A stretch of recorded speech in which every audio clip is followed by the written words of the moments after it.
Hello, everyone. This is Kobe Rex. I'm so excited to be here with you today for a mortgage market update. So we're going to do our normal looking at the markets, but more importantly, I'm super excited because I have a special guest today that is here to talk about making sure you're getting your voice out to your market in 2025 and talking about maybe it's not about getting it to everybody, but getting it to the right people. And I'm so excited to introduce our guest here soon. So let's get right into this. We're going to get into the rates for today. So what we're focused on is we are seeing rates a little bit higher, 6.9 for the conventional, FHA a little bit over 6.5, VA right at 6.5. So those are about an eighth of higher than it was before. And I am excited to hopefully with the inauguration coming, we actually have the certification today of the election that'll be moving up soon. And then we're going to look at the 10-year Treasury chart real quick. So right now, it's not what I'd like to see. Honestly, the rates are probably as bad as they were at the high in last April. But the good news with that, we're actually seeing a lot of fewer multiple offer situations, and it's always a good time to, as I say, always date the mortgage and marry the house. So I would highly suggest if you're thinking about getting ready to do that in the new year, I would love to help assist you with that. Okay, now that we're done with staring at charts for today, I'm really, really excited to introduce my friend Jen Rogers, and I am going to bring her to the stage. All right. We're live, huh? We're doing it. I'm trying to We're doing comment it. here on LinkedIn. All right. Hey, do you know the biggest stress inducer for first-time home buyers? The fear of the unknown. Maybe you're asking yourself, what if I don't have enough money for a down payment? How could I ever afford the mortgage? Do I even want to hire a realtor? I mean, they're just in it for the money, right? If you're an aspiring home buyer, your questions are not unique to the first-time home buying experience. Instead of focusing on the fear of the unknown, I propose we focus on all that is possible for you. And you don't need to worry about market conditions. You don't need to fret over the Fed. They're going to do what they're going to do. And you don't need to worry about competition in the market for your home. But only if you give yourself permission to be curious about the home buying process, to ask questions that give you intel so you know what the next step for you is to take. You might learn that buying a new home is not for you. My hope is you acquire what you need to make the best decision for you and your family's next home.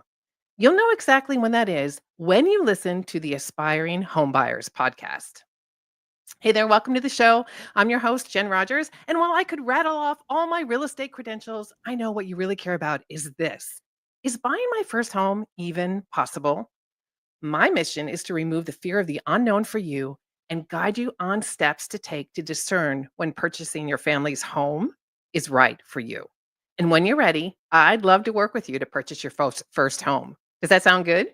All right, great. Let's dive into today's episode number 100, where you'll learn the 5 mistakes to avoid when buying a home. And in the process, you'll learn exactly what to do instead. Now, I actually don't have any real estate credentials, but what I wanted You to had me demonstrate to sold. I you was ready. what I want to demonstrate to you is how you can marry up the real estate expertise that you have with podcasting. Now, this was presented to you as a host of your own show, which the Aspiring Home Buyers podcast, that name is not taken yet. So that's a great name because it says exactly what you do. But you can also flip this and be a guest on shows to model and demonstrate your expertise, because the whole goal is for you not to sell a buyer into buying a home, but for you to collaborate with buyers so that they know that they want to come and work with you, that they know that you are the one who is going to sift through the crap, that they don't have to worry about all the paperwork, all the hurdles they need to jump through. They need to know I get to go to you and you're going to take it and you're going to move the ball down the field for me. And all I need to be concerned about is sharing with you what I really want, the kind of home that I really want for my family. And if that interests you to be the realtor known for that, then you must build your brand. And you do that the same way that Kobe and I are doing it, through collaborating and sharing your expertise. Kobe, thanks for having me. Yes, thank you, Jen, so much for joining us. So, okay, so building off of that, so you just rattled that off. It sounded so polished, and I know a lot of realtors immediately are, oh my gosh, that is something that I could never do. What do you, how do you go into the mindset of getting into your first podcast, creating some of those first content? How do you, what are some of the biggest mistakes? And how do you think an aspiring realtor that wants to do talk in this way, how should they approach this? Yeah, it all starts with what we're thinking about. So if we sense we can't do the thing, then we're going to look for evidence that demonstrates we can't do the thing. So just like I invited on this pretend podcast for the listener to be curious, I'm inviting you to be curious and ask the question, how could podcasting work for me? So let's assume that I don't have any preconceived idea about it and just ask the question, how could podcasting work for me? And when you ask that question, then you start to go to work to look for evidence for what could I do? So the number one mistake that I experience when working with people wanting to launch their show is they don't have a business plan for their podcast. Oh, I have a message to share, so I'm just going to turn the mic on and I'm going to share a message. Now, I've been podcasting for 4 years and I created that intro in about 5 minutes. I just sat down and wrote the intro. And of course, as I mentioned, I'm not a realtor, but I was getting in the mind of a first-time home buyer because I've been a multiple home buyer, let's face it. But a first-time home buyer, I was frightened. I was military and I didn't know anything about it because I didn't have to worry about that before. So trying to understand VA loans and FHA and down payments and 30 years, am I going to be alive in 30 years? That's frightening to me. I don't know. So the question to ask is, how could podcasting as a host launching my own show work for me? Or if that feels like a big enchilada, how could guesting on other people's podcasts work for my business? So I would start with that. That's amazing. So, what do you think? I think it was what you just said in terms of when you did your initial intro, you did an aspiring home buyer. Whereas for some people that are realtors, they might have a more mature and seasoned uh, clientele Sure. that sometimes if you're talking to you, some of them might be like, I don't connect with that. So, is how do you feel that podcasting can help you talk more directly to whatever specific person that might not be ideal for everybody else, but how do you use podcasting to talk to your ideal client? So my podcast is Time to Simplify Podcasting, but my podcast is not my brand. I am my brand. Whenever you see me, I want you to see me saying, go podcasting. Podcasting is great. You look at my profile, 2025 is a year of podcasting. I firmly believe that. 2025 is a year of podcasting. I mean, look how it impacted the elections. Look how it impacts how people think. Look how it impacts what people do with podcasts. They go to podcasts because they want to be entertained. They go to podcasts because they want to learn something. They go to podcasts for all different kinds of reasons. And the number one thing to remember about anything, whether you're podcasting or you're jumping on a live with a new friend, is you need to represent your brand. You need to be very clear at what you are about.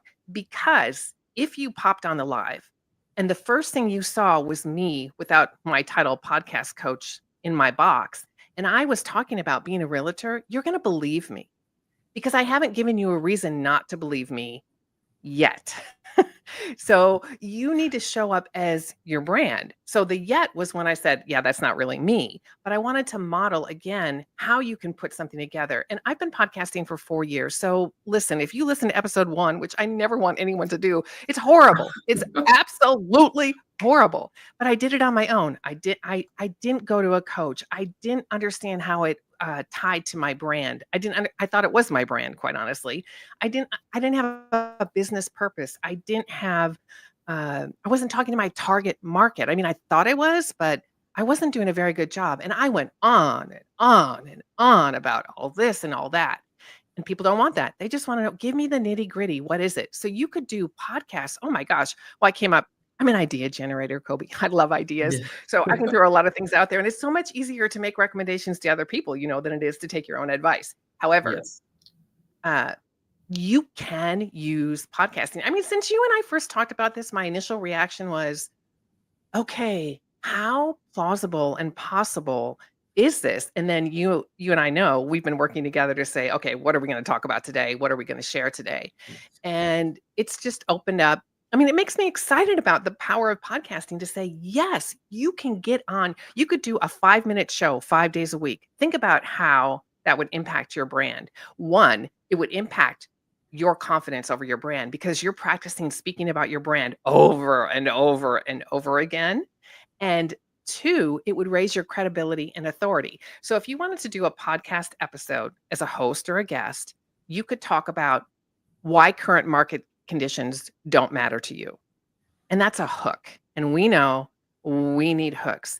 And I don't know the kind of training that realtors get as far as having conversations with buyers and sellers and how many hooks they create. Okay. I don't have an appreciation for that. What I do have an appreciation for is human behavior. When you ask me a question, I'm going to want to answer it. I don't think, oh no, I don't want to answer that. I mean, I might eventually, but initially, I want to continue that conversation with you, which is why when I first started out, let me scroll back to my notes here to see what I wrote. I asked some questions. What if I don't have enough money for a down payment? See, that wasn't about me as a realtor. That was about the listener. So the listener is thinking, okay, yeah, that's a fear that I've asked myself. That's a fear of the unknown. What if I can't afford the mortgage? And listen, I had a really bad experience with a realtor before, and I don't want to do that again. I mean, why do I have to pay them so much? So you have to take all of those objections and turn them into conversations where someone wants to learn more. So the more you show up and the more you talk about what you do to serve, the more people are going to respond to how you're showing up and want to learn more from you when you do it right, when you're clear on who you're serving. So, to your question about, well, what if I'm not dealing with first time home buyers? If you're dealing with buyers who are in several $1 million homes, it would be the same in the sense that you would ask questions that relate to their needs. What are they concerned about? If they've got a $5 million home and they want to sell, and there's been predictions of earthquakes, what are they concerned about? You might talk about that. So you want to Mhm. address the specific situation of your client. Like, how well do you know your client? You need to know your client well to be able to speak to those types of things on a podcast episode on either side of the microphone. That's so huge. And I feel like that was one of the things that we talked about in prep was so many people, I feel, and we both felt this, they don't do a good job of taking care of their clients after the Mhm. sale. They take really good care of you for the 45 days that you're home searching, going through inspections, going through appraisal, and then they get the commission check and then they think that I'll just send little cards that are going to go straight into the trash. I'm just going to I'm going to do the bare minimum to say that I'm keeping contact with you. But Yeah. yeah, how do you see this podcasting as potentially an advantage for continuing the conversation with your clients? Well, when you are a guest on a show, and I recommend that you guest even if you're a host, when you are a guest on a show, you are borrowing other people's stages. So, as a realtor selling and buying homes, uh, there are so many different types of podcast listeners. If you have your own show, the number one recommendation, the number one call to action is to direct them to your own show. That's what you wanna do. You wanna direct them to your own show because they're already in their podcast apps, and they're already a proven podcast listener. So your job, whether you have a microphone or not, is to be endearing and engaging so that people want to reach out to you. You want people to follow up with you based on what you're sharing. So, gosh, ask me the question a different way. There's a little something wiggling in my brain I'm trying to get to. Can you ask it a different way? Yes, I can. I feel like one of the things we talked about is that clients I don't feel most realtors do a good job of following up with their clients. They want to send like they want to do the pie parties or they want to do the cards, but I feel like there's something unique about providing that timely advice, being that you Okay. continue that role as a voice, not just as a letter or as a pie event or a pop by. Like you're actually you kind of are setting yourself up as a huge expert for your database is kind of the way that I see. Yeah. So, if let's say that you buy a home warranty, even when you buy a home warranty, you're going to need the plumber to come and fix your toilet. So, you might send after the sale, hey, here are a list of people I recommend for common home needs. So, you could send that. You could send a note that requires a follow up or at least invites a follow up to ask about, hey, how are things going? You and I gave the example of the last house I bought, it was a 6,000 square foot house. And had my realtor reached out to me when my youngest went to college and said, hey, what are you going to do with those 6,000 square feet now that it's just you and your husband? How are you going to rearrange things? Then you might be planting the seed that it might be time to downsize, which it was definitely time to downsize. Yeah. Or you might be planting the seed that maybe you want to hire a decorator so you can have referrals. So you want to build your referral network for people who are experts in their field so you can make recommendations to the homeowners about what they can do next. So you buy a new home, oh my gosh, do you need furniture? Well, is there a furniture store that you recommend? Or is there a particular person in the furniture store you recommend? You might reach out to them and ask, is it okay if I connect them with you when they express the desire that, yes, they want to do it? Do you need help decorating? I mean, there are all different kinds of ways you can reach out. You want to anticipate their needs so that you can send them opportunities to meet the needs. And they're always coming from you. So your credibility keeps going up. And as you and I know, there's so much distrust in the market, no matter what we do right now, that anything we can do to add credibility, it's a good thing and it's a great way to serve. I mean, you and I both are servant leaders, so we know that anticipating needs is a form of servant leadership. Exactly. And I feel like what gets people stuck when they're trying to do video, doing all these things is they forget the fundamentals of servant leadership. They forget you want to be the first call, not just to sell, but I know for me, if I have anything go out with basically anything in my house, I know exactly who to call. And this isn't a new thing. Like I get it from a lot of different realtors in the past. I've gotten that list at the beginning of the month that they have at the beginning of the year that has all their approved providers and stuff like that. But I think a lot of people miss the opportunity of what if you're constantly bringing on the voices that you can showcase the businesses. It's not just a name on a sheet, but you're showing, hey, this person actually is a living, breathing human. We're not just here to just do our one thing, but we're here to help you manage things over time. And I feel like that's kind of where with podcasting, I feel like a lot of people, the I love how you talked about the different types of podcasts earlier, because what we are mostly talking about right now is we're not trying to be Joe Rogan most of the time. A lot of us are coming from this is what I think and what I feel comfortable with is the teaching side of it, where it's, hey, these are some things you might need to know. And I feel like that's where if you can just get out of your head and kind of be like, how does this fit into? I'm going to ask the question to you, Jen. How do you see people? What's the change in the mindset shift that people need to do to take it from, oh, podcasting is cool to podcasting is such an advantage for my brand? Yeah, I think it's asking those kinds of questions about your brand. What would your ideal client say about your brand? Well, what are they saying right now and what do you want them to say? Because if they're not the same thing, then there's a disconnect there. So you need to identify what that disconnect is. How do you want to show up? Whenever I show up, I want to show up. I want you to know we're going to have fun.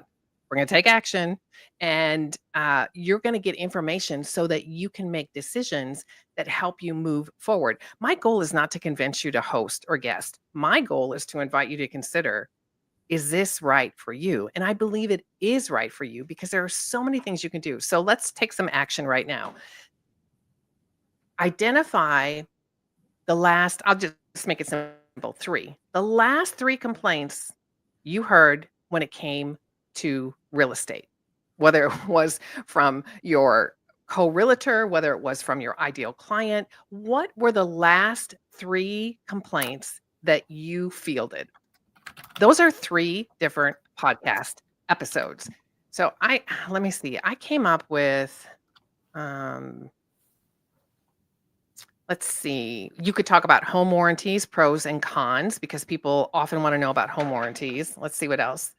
Um Changing the can'ts to the cans, and that's what I wanted to do at the beginning as well. How do you flip all the can'ts to the cans so you can begin to address them? So let's say you decided to go on video and you don't like yourself on video. Well, it's not about you. Let me just be blunt. It's not about you.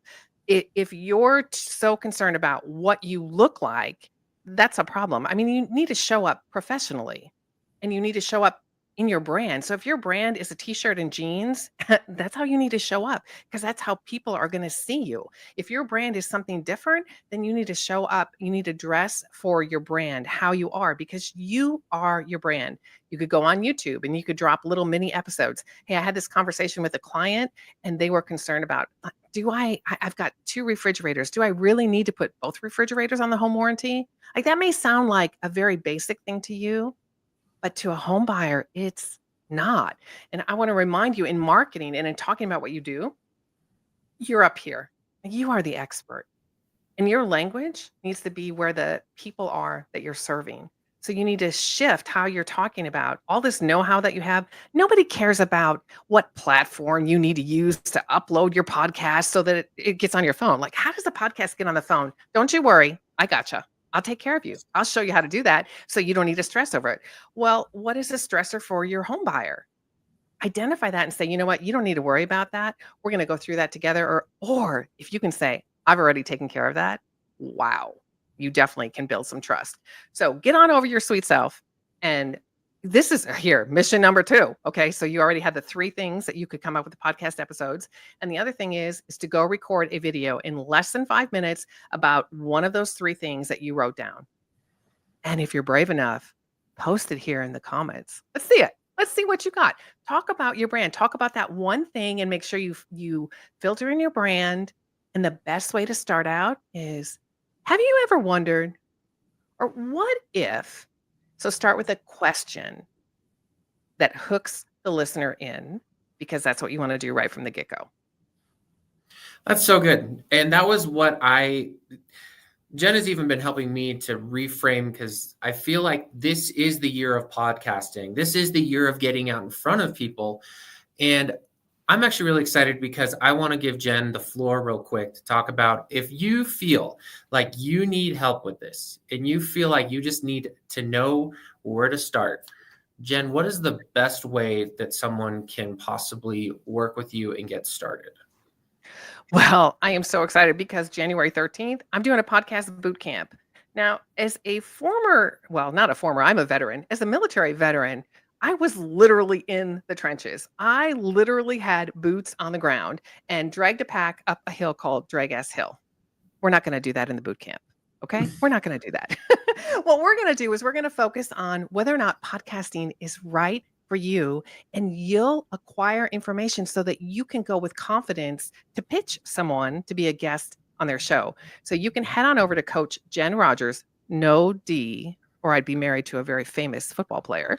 So coachjenrogers.com/podcast bootcamp. Sign up for the boot camp.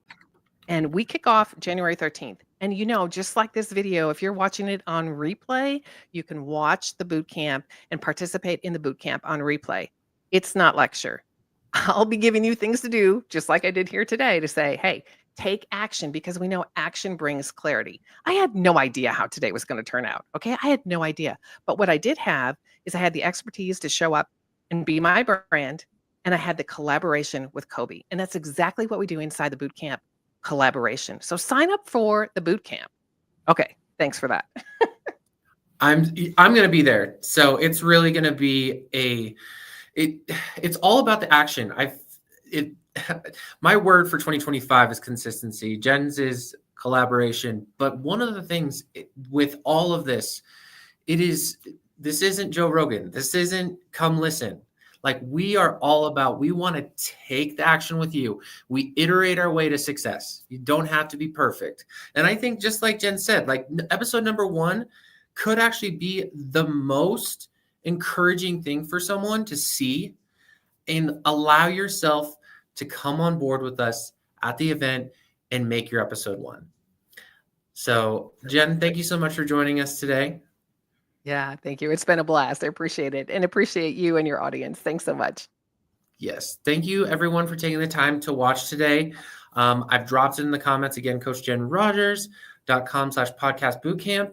We look forward to seeing you at the bootcamp and look forward to seeing you next week.